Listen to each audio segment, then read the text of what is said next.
for e4, and will Anish start with e5 again? For sure, yeah. We're gonna see probably the very same line.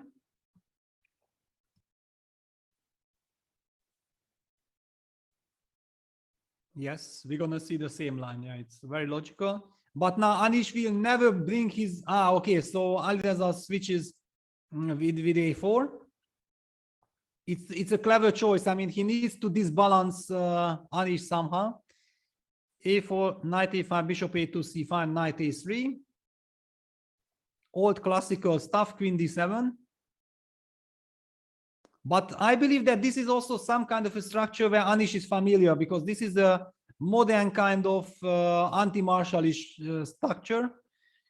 In the previous one, that was an old Zaitsev d3, yes, suddenly, which is very, I mean, very old-fashioned, and I don't think that people have it on their radar. So yeah, bishop g5. The idea is usually that white tries to go knight c2, knight e3, and then take on f6 and fight for the d5 square. But this is the drawback of putting the bishop on a2, that black can very often just pick up this pawn on a4 and go knight b3 and neutralize this bishop. Exactly, yeah, but it's also kind of a very difficult decision. The first time I ever seen this b takes a4 idea was by Tomaszewski. Evgeny Tomaszewski was the one who, in anti-Marshall, suddenly played b takes a4, and the first reaction was, how is that move possible? And the other question was that how does Tomaszewski, an incredible positional player, make a move like b takes a4, and then it clicks. Yeah, if he plays such move, it means that it's even strategically justified. And that's how I think it was shown that this works absolutely fine, and is the point where black finds his counterplay against this setup when white decides to target the f7 pawn. Knight h4, knight f5, Alireza going for the most direct way of trying to build an attack. The queen coming to f3. At some point, he's got to play knight b3 to make sure that he shuts off this bishop. Yeah, but it feels to me like now white gets very strong initiative, and look at the engine bar. I mean, the evaluation bar is jumping very high. Now f4, I mean, Anish played all the moves that usually you do, but this is a completely different position, and he might get crushed. Rook takes f4. I mean, he just might get checkmated here. And it's super hard to try and defend this position with no increment on the clock. Yeah, you have to kind of blitzing, and okay, white is coming, queen f3, rook f1 just brings all the pieces there, and then some sacrifice Knight g7 stuff in the air all the time.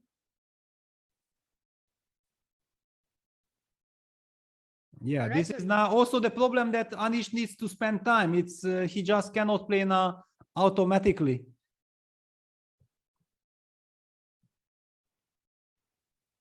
Wow, okay, so rook f4, and Anish spends some time, but he needs to be careful. He decides to go knight b3. Takes, and just ignore the pawn on b3. Just go queen f3 and rook f1 and bring all the pieces. So queen f3, black will probably go queen e6, trying to fight against the idea of knight g7, and then you bring the other rook onto the attack with rook f4. Exactly, and then we are still threatening. The big question is not to run into some knight takes e4 trick. Yeah, because queen f3 played. The only danger that I'm seeing eventually somewhere knight e4 if it works. If it doesn't, then white is having a wonderful position. So knight e4 directly here, it doesn't seem possible, because after rook e4, bishop g5, there's queen g4 stuff.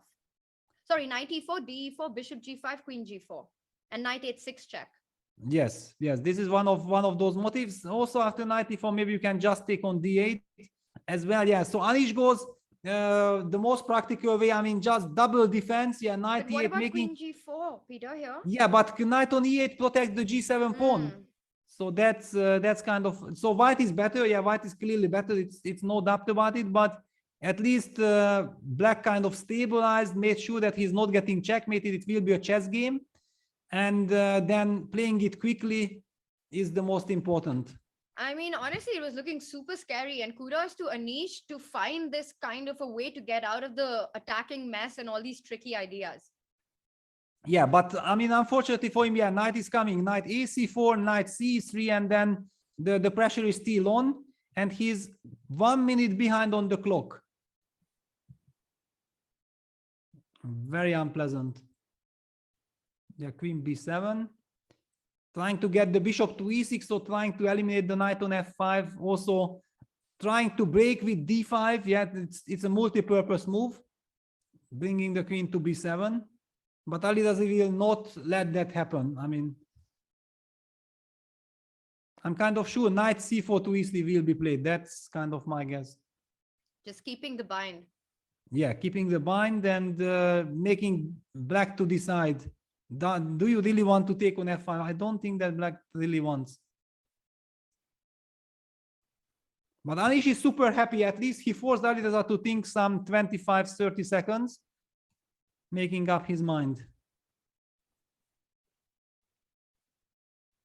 And the clock situation equals out.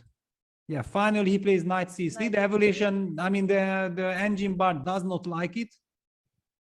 Bishop e6, that's a normal move, just controlling the d5 square as well. Maybe someday black can actually dream of going king h8, g6, pushing that knight out.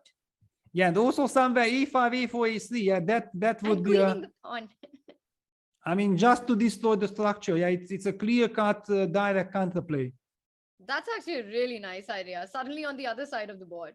Exactly. I mean, if you are not getting mated and now with the bishop on e6, it seems quite solid. Then in a blitz game, you know, if you have a clear idea, it's wonderful. Rook f3 and Alireza a little shaky there while he's down to about a minute and a half, both players. Our rival bar didn't seem to like that last move. And wow, Anish goes for your plan, Peter. He tries to queen, but Alireza puts a stop to it immediately with Rook a1. Yeah, exactly. He needs to, but now it becomes a very static play, and the Look clock at the way will be Anish is super moving. important. He keeps the queen on c7 finally. Queen c7, d4, cd4, knight takes d4. And maybe the other knight is going to jump to f5 or d5, depending on where the bishop moves. Yeah, I feel that this is now a good development for Alireza because he wasn't exactly sure how to play the position. And now he gets new target, new jumps with his knight. Bishop f7 played. Maybe you go knight d5 d5 anyway, because after this trade, knight e6 will be a massive square. Exactly, but otherwise now also the f6 pawn is hanging. Yeah, so Anish goes for it. Ah, wow, queen c5 pin, and he's trying to get to the d5 pawn. Nicely spotted. He gives it up. Alireza doesn't care about the pawns. It's all about the initiative. He has to win on demand. A draw isn't good enough, so this is the only way to play. Knight f5 with a sneaky threat of knight h6. Yeah, wow. I mean, look at this. That humanly doesn't look clear at all, but the computer thinks that white is really so much better. But black is jumping out. But Peter, we might see some dirty flagging in this one. Wow, but it's still a little early, no? For F6, wow, F6 Anish just blundered his f6 blundered. pawn. Did he just blunder the pawn? Yeah, no, I mean, knight will be just hopelessly lost position because white is completely dominating. That's it, wow, finish. And that's it. That's another fork on the board. Yeah, and then just queen f4, queen e5, or yeah, g4. Okay. G4. If you move the knight, rook f8 was coming in. The rook is attacked. He can also even just pick up rook f5, but decides not to. He goes rook e6, queen c7, king g2, knight h4 is coming. So king g1 would have been played. Yeah, now only chance for Anish is to flag, but he's 20 seconds behind. I mean, there is no chance. It's just hopelessly lost. And to flag Alireza it hasn't happened too many times. Yes, I understand.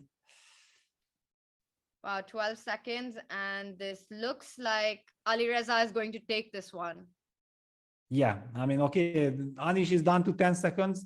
Some incredible miracle has to happen. Black can't even move, yeah? Whoa. Wow, queen c3, but rook d8, checkmate, finish. That's it. That is it. And with that Armageddon, Alireza having to win on demand, and he does it. He does it, winning his match against Anish Giri. What a day of chess. Yeah, what an incredible fight. Yeah, finally. Alireza showed his blitz skills. It was really very impressive in this Armageddon, what he has done. Two players walking out, and neither of them are in the mood for an interview. But Anish, the sportsman that he is, stops for one.